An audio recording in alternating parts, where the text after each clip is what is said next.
আমার ছেলে যখন চাকরি পেয়ে লোনাভলা চলে গেল, তখন মনে হলো আমার ছেলেটা কত বড় হয়ে গেল। আর আমার ওকে লাগবে না, ওর আর আমাকে লাগবে না। কত দূরে চলে যাচ্ছে আস্তে আস্তে। কিন্তু না, মায়ের কাছে বাচ্চা কিন্তু কোনোদিনও বড় হয় না। কোনোদিনও মায়ের মন থেকে, মায়ের বুক থেকে দূরে সরে যেতে পারে না। এটা আমি দেখলাম। এই যে যেদিনকে প্রচণ্ড ঝড় বৃষ্টি বম্বেতে, তোমাদেরকে বলেছিলাম 26 মে সোহান এলো ধুম জ্বর নিয়ে ইনস্টিটিউট থেকে।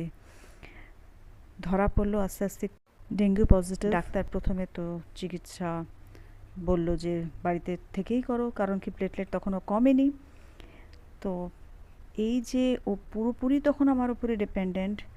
আমি ওকে খাইয়ে দেওয়া, জল খাইয়ে দেওয়া, ক্ষণে ক্ষণে জ্বর চেক করা, ও আমার উপরে মাথা এলিয়ে শুয়ে পড়ছে, ও আমার কোলে মাথা রেখে শুয়ে পড়ছে, যেন মনে হচ্ছে আমার ছেলেটা তো বড় হয়ইনি, সেই তো আমার ছোট্ট ছেলেটা। আমি ছোট্টবেলায় যখন ওকে যেরকম ওকে দেখাশোনা করতাম সেরকমই।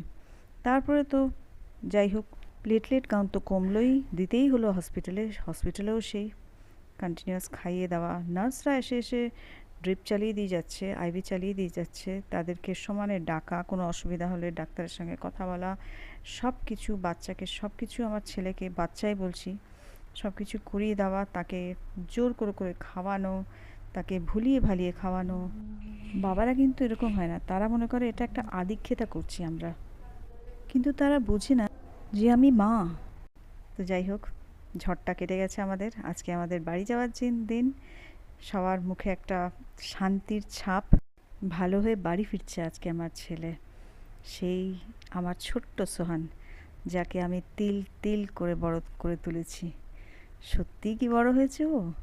আমার এতদিন যেন মনে হতো, অভিমান হতো মনে হয়, যে আমার ছেলেটা বড় হয়ে গেল, আমি অ্যাজ এ মাদার আমার সব দায়িত্ব শেষ।